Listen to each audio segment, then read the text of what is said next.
On this episode of Doing the Most, we're releasing what we believe is the recipe for the perfect capsicumel. We're calling this one Pepper Zephyr. Homemade brews and various how-tos, everything from mead to roast, bake creation, fermentation, inebriation, doing the most. We call this one Pepper Zephyr because the heat kind of whiffs through like a spicy breeze. The ingredients for our capsicumel we're calling Pepper Zephyr are 12 hot peppers, dried and soaked twice in alcohol to remove some capsaicin, half of a gallon of pineapple juice, 8.25 pounds of honey, and 6 grams of wine tannin. We will be using QA23 yeast.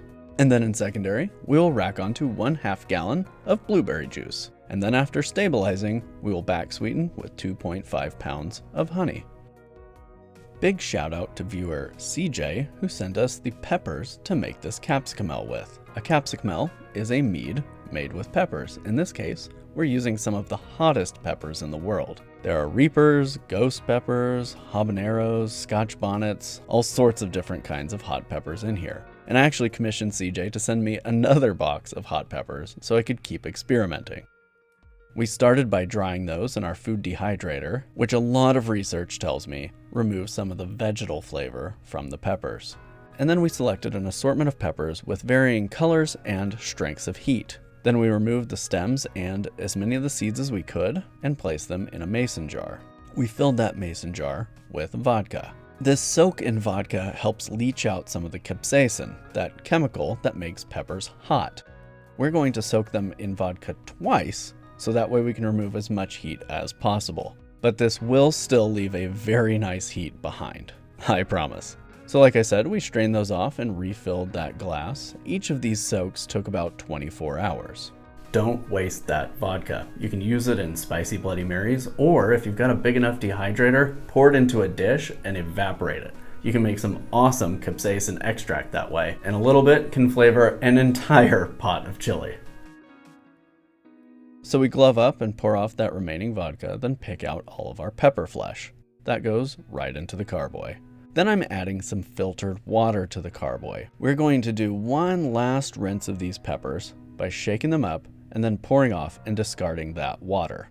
Now, I will admit it is difficult to get a hold of super hot peppers in a lot of areas. Some organic markets like Sprouts and Whole Foods have them from time to time, or you may be able to find a local grower that sells them. Obviously, I was very fortunate to be able to get them from a subscriber. So what's a good substitution? We found that 2 tablespoons of red pepper flakes, red pepper flakes, like the ones you put on pizza, provides a pretty good heat too. However, there is a little bit more of a toasty flavor in there. One thing to point out though is using these super hot peppers, you do get that fruity fruit flavor of the pepper. Using dried pepper flakes from the grocery store will give you heat, but what it will not give you is those delicate fruity flavors that come with using the super hot peppers. Peppers like ghost peppers and habaneros have a really interesting flavor that is characteristic to the pepper, and I really do recommend using those kinds of peppers for this brew. But if you're just looking for heat, red pepper flakes work fine. Then it's time for our pineapple juice. Here we're using a 1/2 gallon of organic pineapple juice. We really like using a 1/2 gallon of pineapple juice in this, but if you can't find that or don't have access to it, those 46-ounce cans of pineapple juice work well. We tried it. The only real difference you're gonna see is it's going to be slightly less acidic and just slightly less fruity than our final recipe. We chose pineapple because we wanted some of that acidic tropical fruit kind of flavor in there to complement the sweet heat. We chose blueberry juice because we wanted a rich fruitiness on the back end of the flavor profile. And that is why blueberry juice is used in secondary instead of in primary. We wanted to take advantage of the slower ferment that you're going to see in secondary to preserve some of those more delicate and fruity flavors. And then we'll add our wine tannin. This helps give the capsicumel some mouthfeel and body, and we really found that 6 grams was the right amount. Too little and it leaves the capsicumel feeling a little bit watery and flabby. Then we're gonna add our honey. I tried a couple different honeys for this, and I found that the nuance in the honey is definitely covered up by the other flavors. In our initial batch of this recipe, we used blueberry blossom honey, which did provide a nice layer of nuanced fruitiness. However, in subsequent batches, we went with alfalfa blossom honey, which is a more neutral but still rich honey. I would recommend a rich honey for this, but I don't know that the expense of blueberry blossom is necessarily worth it. Orange blossom might be a good substitution. However, the batch I made with blueberry blossom honey was pretty darn good. Just make sure you get every last drop of honey in there, and then get out your mash paddle and give it a good stir, stir, stir to get everything incorporated.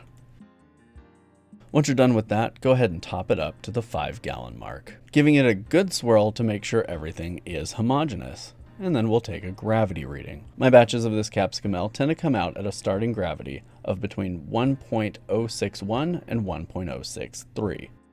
And we're using QA23 yeast from Lalvin, a yeast known for its fruity and tropical esters. This brew really highlights the importance of yeast selection when you're formulating a brew. QA23 provides a rich tropical fruitiness that kind of rides on top of all of those other flavors in this brew. Some Kveik strains like Lutra or Voss or maybe Opshog would be great choices for this too because of the complementary flavors that they add to a brew. But in the end, our recommendation is QA23. Yeast goes right in, and then we're rubber banding a paper towel over the top of this to let it breathe. I found that using a TOSNA 2.0 nutrient schedule worked pretty well for this. So I made my nutrient additions as prescribed by the batch builder calculator. If you're not familiar with the TOSNA protocol for staggered nutrient additions, check out the link in the description for more information. Essentially, you're providing a measured amount of nutrient a few times throughout the course of fermentation, so your yeast have all the nutrients they need in order to complete a healthy fermentation. The goal generally is a cleaner ferment with less off flavors and less risk of stall. A stall is a general term for when a homebrew stops fermenting before it should. Like for example, if the ABV tolerance of your yeast hasn't been hit and you still have a ton of fermentable sugars in there. Stalls can be dangerous because if you bottle a brew too early and something environmentally happens that wakes those yeast back up, you can have bottle bombs. Nobody wants bottle bombs. And once primary fermentation completes, we will add our blueberry juice. Blueberry juice goes right into the bottom of our secondary fermentation vessel, and this is organic blueberry juice. And then we rack on top of the juice, leaving the peppers and the leaves behind. Again, we use the blueberry in secondary because secondary fermentation is often a much smoother and slower fermentation, so you don't get as many of those delicate flavors blowing off out through your airlock. Using the blueberry in secondary in this recipe really helps to preserve that rich fruitiness that you want, and it pairs so nicely against that slightly funky fermented flavor of the pineapple. Everything together balances really well. So important to note, when you look at your gravity and ABV calculation, the blueberry juice is actually going to bump up the ABV just a little bit. So instead of looking at the range of 8.5% alcohol, you're looking more in the range of 9 to 9.25% alcohol in your final product. After a couple weeks, once the blueberry juice has had time to ferment, we are going to stabilize. Here I'm using potassium metabisulfite and potassium sorbate to stabilize. Then a few days after that, once we're certain that fermentation is completely halted, we are going to back sweeten. We back sweetened with 2.5 pounds of honey. I felt like that really brought it up to the sweetness level needed to balance those other flavors. We chose to back sweeten this with honey. Now, if you don't want to stabilize, you could back sweeten with a non-fermentable sweetener like erythritol. But we really felt that this needed the richness that honey provides to kind of provide a platform of support for all those other flavors. If it were me, I would stabilize and back sweeten with honey. Make sure everything incorporates and stir if you need to. And at this point, you can add your fining agents to get it cleared, or just give it a few weeks or months to let everything drop out. And then bottle away. We found that bottling in 12-ounce beer bottles was really the right amount to open a bottle and share with a friend. While it could be, this isn't necessarily the type of drink that you're going to finish all on your own.